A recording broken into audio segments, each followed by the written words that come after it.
Hey folks, I'm talking a little quietly. I've got a deer right outside one of my front windows, nibbling on, I think it's a butterfly bush.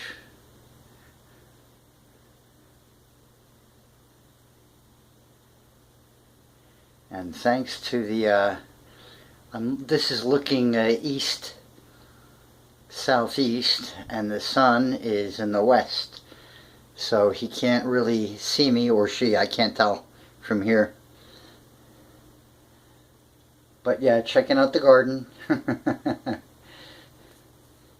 Seeing what it can destroy or not. This succulent, I think they call it rabbit ears, seems to be a favorite of the deer. And here it's checking out my lilies in the lily planter. And that right behind it is the Russian sage, a great grass type plant. And later on in the summer they'll be in bloom. This deer looks really, well, not really, but it looks a bit on the thin side.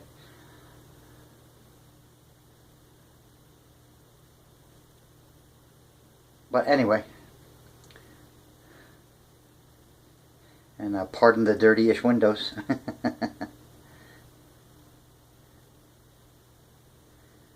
But there you have it, a fairly regular occurrence on my property. Okay, just a quick look at the chafleras, all growing. Here's one of the gloriosum cuttings in the planter that I did not paint. I have more getting painted and drying as we speak. I bought another 3. I really like them. And here's one of the earlier stumpies from maybe a year or 2 ago. Doing quite well. This was one that I had a top cut. Not top cut, I'm sorry. This was one of the ones that I had removed from the planter that it was in the workroom originally, and chopped its bottom off to shorten the stem and lower it, and then just directly planted it right into the airwood mix. And I should be able to take the stake off. I should have been able to take the stake off a long time ago. It never missed a beat. There were a few roots I left on it here and there, but I chopped off the bottom 3 inches maybe of the stem, and once this is rooted again, it's going to get that again. Probably, maybe this year. I'm not sure.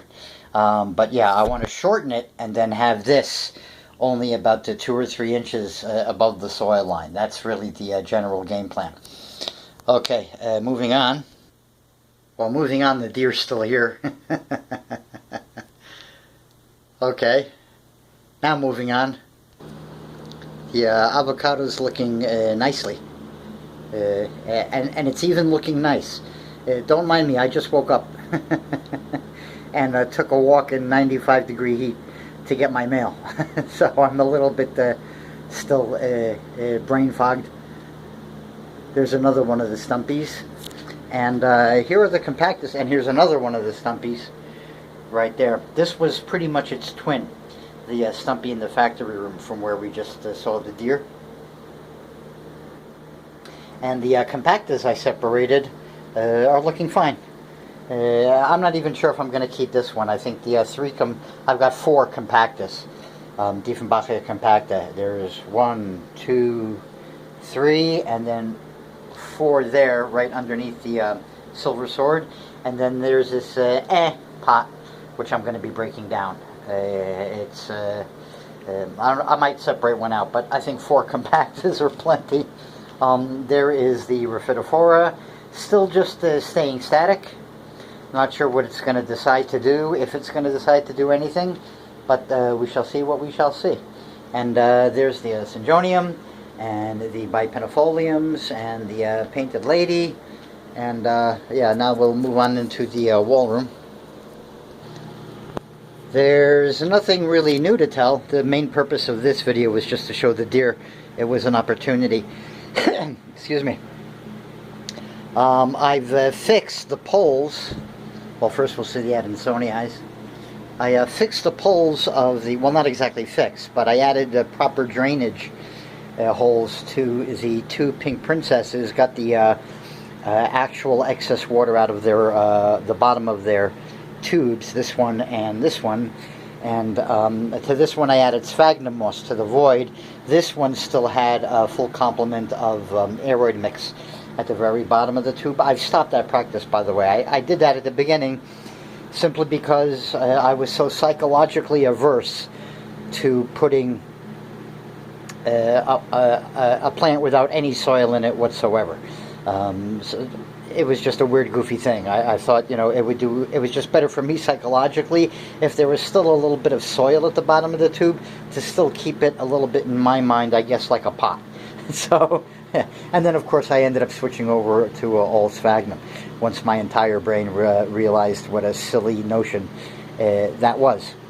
Everything here is settling in nicely. I do like now this part of the wall.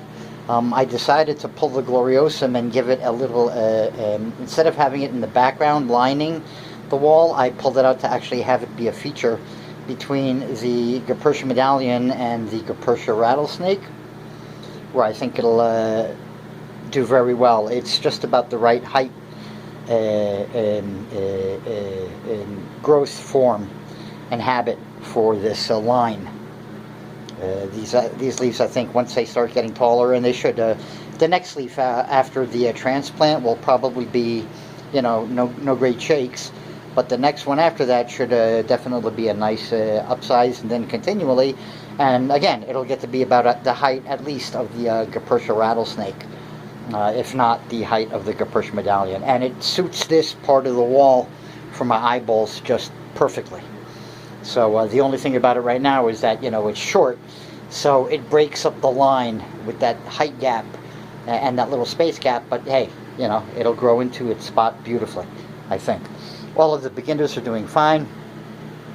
I'm playing around with the mellows now, trying to figure out where the F I'm going to put them. So, but we're getting there. The poly, I'm still waiting for news about a new leaf to come out. The marble pothos is doing absolutely wonderfully well. Again, and I've been trying to find online some information about the verrucosum and why it's doing this. It seems to be, I've seen the pink princess do something similar where they have an aerial root inside the cataphil with the leaf, and I'm wondering if that's what this is. This first one I snipped off and I shouldn't have. But the second one, I did that mostly because of the dark fungusy jank. I'm pretty sure that's connected with a slight overwatering problem, which I've begun to address. And I hope that that does fix the issue. There is something going on with this plant. I don't know if it's good or if it's bad. Or if it's normal or not, or exactly what it is, but nothing I could find online. And of course, when you're searching online, it sucks because every single result is a commercial website and not a research, botany, or horticulture website. But it's been throwing out these, they look to me like stems or roots, or stems of something. I think they're, but there's no mention, again, in the literature of this other type of root, unless it's just an aborted leaf. I really don't know what to make of it. And as it began happening, I'm wondering if I should just cut off that top node and then force these growth points to branch out and let it kind of do a semi-restart. My fear is that if I cut it, it'll get infected at the cut. Or that it'll trigger that, and then, it'll progress the disease or whatever that black stuff is even further through the plant.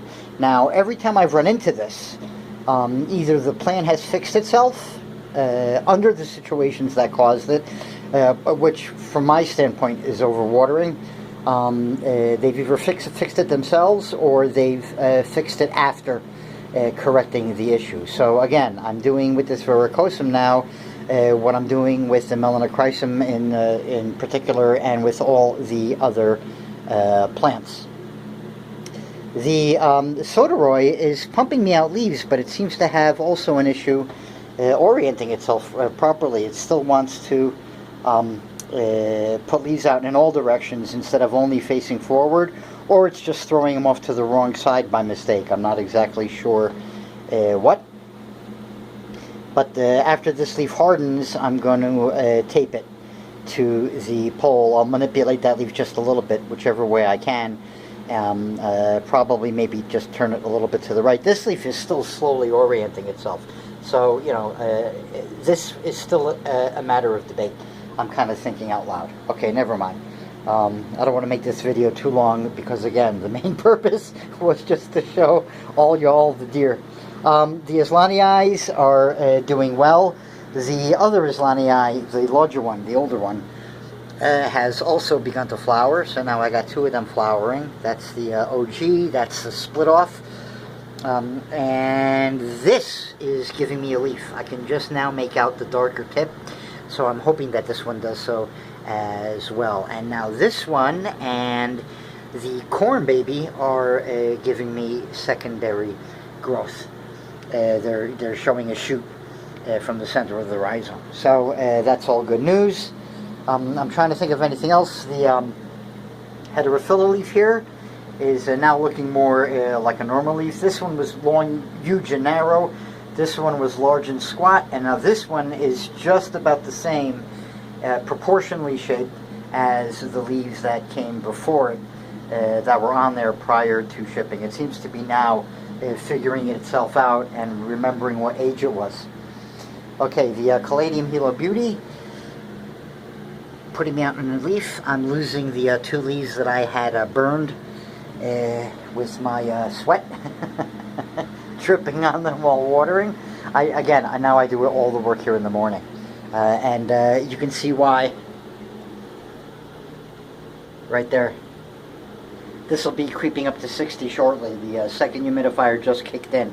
I've got one humidifier set to keep the room at 60, but it can't handle the room or this section of the house, so I have a secondary just to keep it from dropping much lower than 60, just to narrow the range of oscillation. The epipremnum is slowly but surely looking a little bit better. I've reduced the watering by about between 1 and 2 basters with each watering. And yeah, this leaf is even bigger than that leaf. And I just waiting for fenestrations. 2 more leaves maybe. This one and this one coming out and the one after it. When those two are done, this one right here is the one that's coming out. After this one and another one after it, I'm going to snip this and then figure out how to fit it down here. I think. We'll see. If it means that I'm going to have to pull out the alocasias in the back too much, I'll let it go even higher up the pole and then remove the 2 bottom leaves, so it's just the tube bottom end that I have to worry about snaking down there. But we'll see what happens. And again, worst comes to worst, I can also just pull the alocasias, whichever one I need to, forward by 4 or 5 inches, and then move them back after I get a few more leaves on the epipremnum. But that's where we are. The Gloriosum is doing okay. Still a little bit wiggy, as you can see, but I'm not all that worried about it. I'm really not. I know it's going to be fine when all things are said and done. And the Monstera is forming a new leaf, so that's good. Okay, I think that's about it. I hope you enjoyed the deer, and I'm going to ask you all to have fun.